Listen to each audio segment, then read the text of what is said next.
Что делать, если нет сил? Где брать эти силы? Ну, поделюсь такими 3 своими инструментами, которые я использую в ситуациях, когда кажется, что все очень плохо.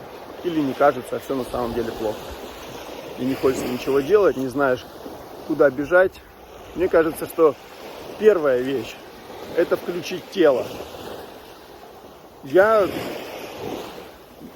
провел достаточно времени в психотерапии, и мой психотерапевт всегда мне говорил, что через тело очень многое прорабатывается. Как я это? Через тело? То есть как я включаю тело? Ну, первое, просто элементарно можно походить, достаточно так интенсивно походить. Второе, можно потанцевать. Третье, упражнение. Четвертое, спорт. Мне сейчас очень здорово помогает теннис. Я прям понимаю, как он мне помогает справляться со своим гневом, как он мне помогает чувствовать себя гораздо бодрее. Да, и я замечал, что даже в плохом настроении, если я приезжаю на теннис, то уезжаю я просто в шикарном настроении, что бы со мной ни происходило. Ну, поэтому каждый может найти для себя какой-то инструмент, вот этот телесный такой работы с телом. И это первое, что мне кажется. Мне кажется, это первое, что нужно сделать, если вы чувствуете себя хреново и не знаете, как из ситуации выйти. И не знаете, как состояние свое изменить. Вот быстро через тело. Второе. Поддержка. Ищите поддержку. Просите поддержку. Возможно, нужно научиться ее просить. То есть не оставаться одному со своей проблемой, не замыкаться в себе, а как раз проблему нужно проговорить с кем-то. С другом, с женой, может быть, с психотерапевтом. Если не с кем поговорить, ну, просто возьмите и выпишите всю эту проблему, всю эту проблематику, все ваши эмоции на бумагу. Важно, чтобы это все было выражено, чтобы это не оставалось у вас внутри, потому что это очень утяжеляет состояние. Вот.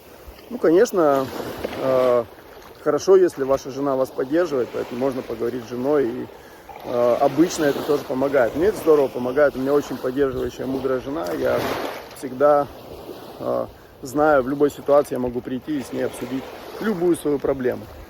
Вот. И третье, ну и третье, что тоже очень здорово помогает, этому как раз меня научила моя жена и мой психотерапевт, не в одном лице.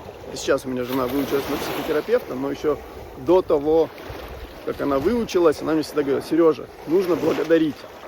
Благодарность – это то, что помогает нам выйти из такого обесценивающего состояния. Часто наша вот эта вот хандра, наше мрачное состояние, оно приходит от того, что мы просто обесцениваем то, что есть вокруг. Конечно, хорошо, наверное, говорить, когда вот так вот на Бали находится, где-то в такой бухте, температура комфортная, дети рядом, все хорошо, никто не стреляет вокруг. Но даже здесь, поверьте, тоже хватает у нас своих историй, когда мы попадаем в ситуации. По сути, мы же здесь, мы не граждане Индонезии, мы на Бали здесь чужаки, и есть ситуации, может быть, когда-нибудь я о них расскажу, очень сложные, когда ты думаешь, что вообще все. То есть надо либо улетать отсюда, либо вообще не знаешь, что делать. С деньгами, с иммиграцией, там, с какими-то государственными учреждениями могут быть какие-то проблемы. Все что угодно, даже с людьми элементарно. Благодарность. Видим проблему и задаем себе главный вопрос: зачем нам это? Для чего? Для чего нам нужна эта трудность, для чего нам нужна эта проблема? И вот когда мы на этот вопрос, зачем нам это, ответим себе правильно, не из состояния, что вот я бедненький, жертва такая обстоятельств, а реально, зачем нам это? И как взрослые люди начинаем уже двигаться к этому зачем. Ну, как правило, проблема нужна для того, чтобы ее решить, да, если совсем так простым языком, чтобы ее решить и стать сильнее. И в следующий раз с этой проблемой либо не столкнуться, либо ее решить быстрее. Поэтому благодарим проблемы за то, что они помогают нам становиться сильнее.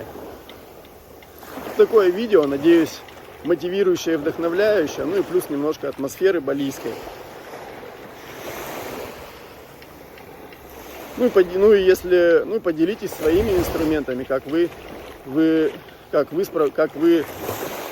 и поделитесь своими какими-то инструментами, как вы свое состояние улучшаете, если нет сил и кажется, что все очень плохо.